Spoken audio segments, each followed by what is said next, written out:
प्यारे दोस्तों, कंस के अत्याचारों को खत्म करने के लिए किसने लिया था जन्म? आओ स्टोरी के माध्यम से जानते हैं। नमस्कार दोस्तों, स्वागत है आप सभी का फिर से आपके अपने चैनल न्यू हिंदी कहानी टीवी पर। चलिए आज की वीडियो शुरू करते हैं। बृहस्पति माह में किस जन्म पक्ष की अष्टमी तिथि के दिन भगवान श्री कृष्ण का जन्म हुआ था? कहा जाता है कि द्वापर युग में बढ़ रहे कंस के अत्याचारों को खत्म करने और धर्म की स्थापना के लिए उनका जन्म हुआ था। श्री कृष्ण के बचपन की कई लीलाएं प्रचलित है।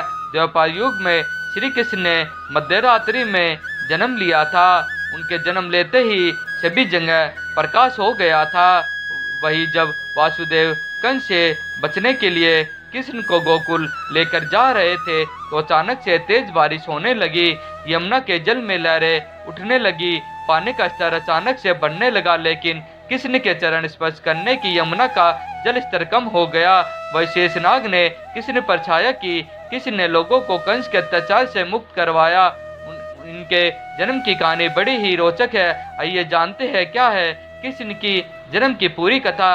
मान्यताओं के अनुसार द्वापर युग में मथुरा में राजा उग्रसेन का राज था। कंस उनका पुत्र था, लेकिन राज्य के लालच में अपने पिता को सिंहासन से उतारकर वह स्वयं राजा बन गया और अपने पिता को कारागार में डाल दिया। कहा जाता है कृष्ण को जन्म देने वाली देवकी कंस की चचेरी बहन थी। देवकी का विवाह वासुदेव के साथ हुआ। कंस ने अपनी बहन देवकी का विवाह धूमधाम से किया और खुशी से विवाह की सभी रस्मों को निभाया। जब बहन को विदा करने का समय आया तो कंस देवकी और वासुदेव को रथ में बैठाकर स्वयं रथ चलाने लगा। तभी अचानक आकाशवाणी हुई कि देवकी का 8वां पुत्र ही कंस काल होगा। आकाशवाणी सुनते ही कंस अपनी बहन को मारने जा रहा था। तभी वासुदेव ने उसे समझाते हुए कहा कि तुम्हें अपनी बहन देवकी से कोई भय नहीं है। देवकी की 8वीं संतान से भय है, इसीलिए वह अपनी 8वीं संतान को कंस को सौंप देंगे। कंस ने वासुदेव की बात मान ली, लेकिन उसने देवकी और वासुदेव को कारागार में कैद डाल दिया।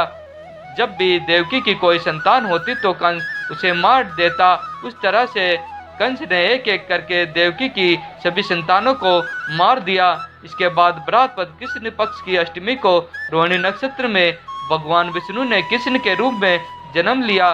श्री कृष्ण के जन्म लेते ही कारागार में एक तेज प्रकाश छा गया।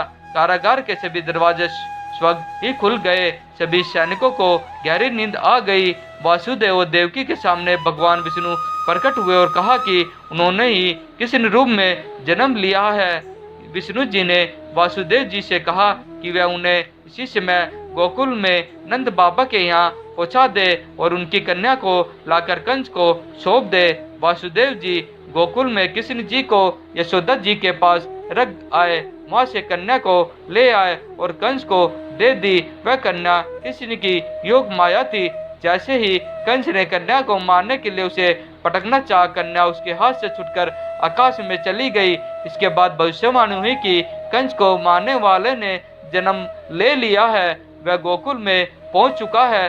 तब से कृष्ण जी को मारने के लिए कंस ने कई राक्षसों को भेजा, लेकिन बचपन में भगवान ने कई लीलाएं रची और सभी राक्षसों का वध कर दिया। जब कंस ने कृष्ण को मथुरा में आमंत्रित किया, वहां पर पहुंचकर भगवान कृष्ण ने कंस का वध करके प्रजा को उसके अत्याचारों से मुक्ति दिलाई और उग्रसेन को फिर से राजा बनाया। दोस्तों, अगर आज की यह जानकारी आपको पसंद आई हो तो इस वीडियो को एक लाइक करके आपके अपने चैनल न्यू हिंदी कहानी टीवी को सब्सक्राइब कर ले। धन्यवाद।